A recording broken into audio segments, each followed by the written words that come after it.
संबद्ध स्रोत क्या हो गया कि वह स्रोत, हाँ, जिससे उत्पन्न तरंगों की क्या क्या समान हो, आवृत्ति क्या हो, समान हो, आयाम भी क्या हो, समान हो, ठीक है ना, और कलांतर क्या हो, शून्य या नियत हो। इसे ही हम क्या कहते हैं, कला संबद्ध स्रोत। जैसे यहाँ पर ये सोडियम लैंप है, सोडियम लैंप से जो लाइट निकलती है, इससे जितनी भी तरंगें निकलती होंगी सबकी आवृत्ति समान है, सबका आयाम समान है, सबका कलांतर समान है। इसलिए जो स्रोत है, ये सोडियम लैंप का जो लाइट है वो कैसा कहला जाएगा, कला संबद्ध कहला गया। साथ में पूछ देता है कि इसकी शर्तें क्या है, तो शर्तें इसी में है ना, यहाँ पर शर्तों में इसी को लिख देना है कि तरंगों की क्या समान होना चाहिए, आवृत्ति समान होना चाहिए, है ना, कलांतर शून्य या नियत होना चाहिए, आयाम कैसा होना चाहिए, समान होना चाहिए। क्लियर हो गया, ठीक है।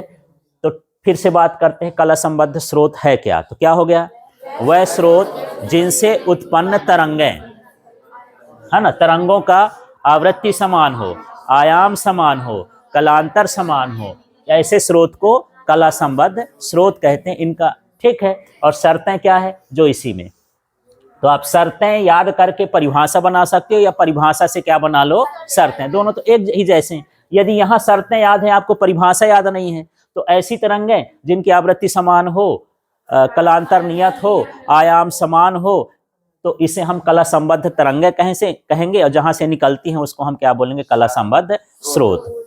तो एक स्रोत से जितनी भी तरंगें निकलती हैं जनरली वो कैसी होती हैं, कला संबद्ध। जैसे मैं बोलूंगा, अभी मैं बोलूं कि यार अमिताभ बच्चन है, लेकिन उनकी आवाज को कोई कॉपी कर ले, है ना, कुछ लोग उनकी नकल करते हैं ना, मिमिक्री करते हैं, तो बिल्कुल हूबहू आवाज उनकी नहीं निकाल सकते, कुछ ना कुछ अंतर, क्योंकि अंदर से उनको मुंह बनाना पड़ता है, गला बनाना पड़ता है, तब उस तरह से आवाज निकलती है। तो उस तरह में वो कला संबद्ध नहीं आएगा, है ना। लेकिन हम अपनी नेचुरल आवाज में बोलेंगे, जैसा हम बोलते हैं, बात करते हैं, तो हमारा क्या कहलाएगा, एक कला संबद्ध कहलाएगा। यदि कोई आदमी तोतलाता है और हम उसको नकल करके तोतला के बोलें और सोचे कि मैं इसके जैसे बोल लिया, नहीं बोल पाओगे। तब उसकी किरण और आपकी किरण में भेद है ना, वो कला संबद्ध है और वो दूसरा वाला क्या है, कला संबद्ध नहीं, ठीक है।